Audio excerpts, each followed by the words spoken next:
বাঁধাকপি সেদ্ধ করে নিয়েছি। এবার আমি সামান্য সাদা তেল দিলাম। তেলটা একটু গরম হোক।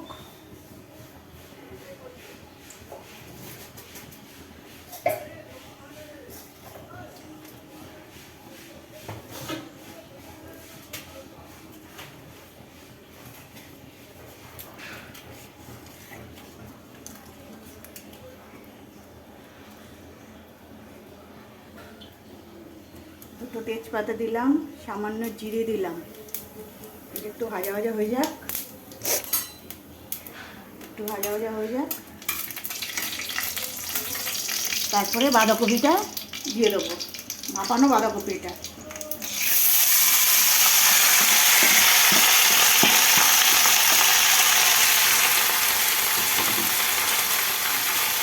বাঁধাকপিটা একটু ভেজে নিচ্ছি।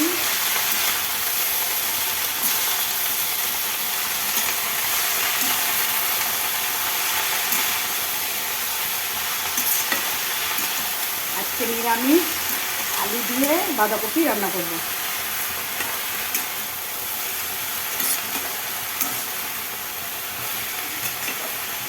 আমাদের বাড়িতে বাঁধাকপিটা খেতে সবাই খুব ভালোবাসে।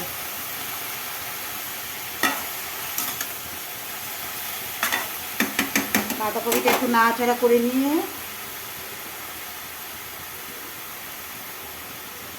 আলুটা দিয়ে দিলাম। আলুটা আগে একটু ভেজে রেখেছিলাম।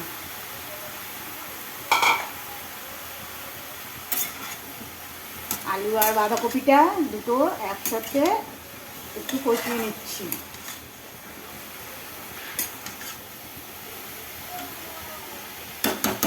কষিয়ে নেওয়ার পর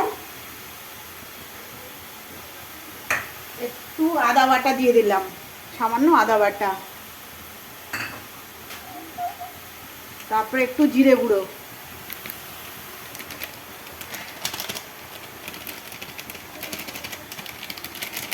সামান্য জিরে গুঁড়ো দিয়ে দিলাম। তারপর আন্দাজ মতো নুন দিয়ে দিলাম।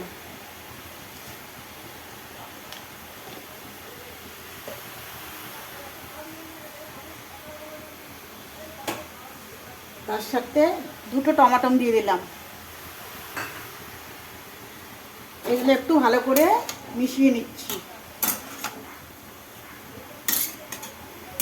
এইভাবে বাঁধাকপি বানিয়ে খাবেন, দেখবেন খুব সুস্বাদু।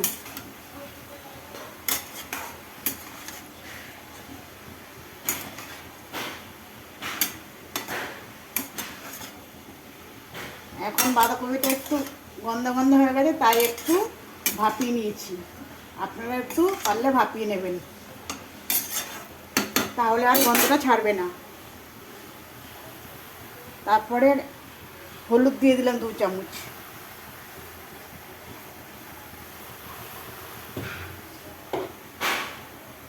এক চামচ কাশ্মীরি রেড চিলি পাউডার।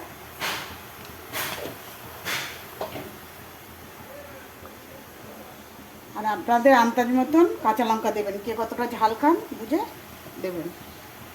তারপরে 1 বাটি কড়াইশুঁটি দিয়ে দিলাম। দিয়ে আবার ভালো করে নাড়িয়ে নিচ্ছি।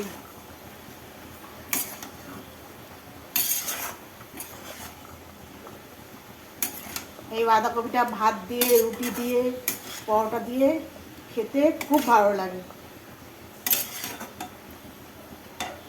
এর সাথে একটু ম্যাগি মশলা দিয়ে দেবেন, দেখবেন টেস্টটা আরও বেড়ে যাবে।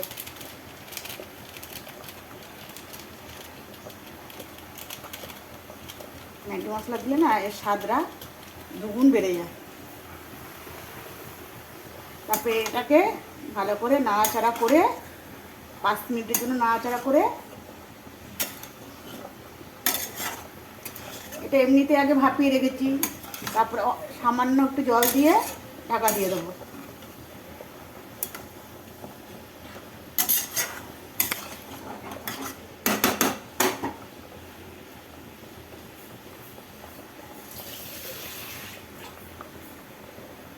সামান্য একটু জল দিয়ে ঢাকা দিয়ে দেবো। তারপরে সেদ্ধ হয়ে গেলে নামিয়ে ফেলবো।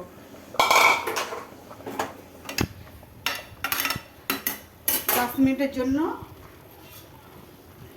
সেদ্ধ করে নিচ্ছি। হয়ে গেলে আবার রেসিপিটা দেখাচ্ছি। দেখো বন্ধুরা, বাঁধাকপি আমার রেডি হয়ে গেছে।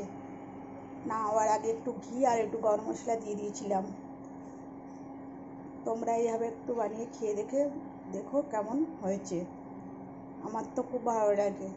আর যদি রেসিপিটা ভালো লাগে তাহলে সাবস্ক্রাইব করে দিও। এখন রাখছি।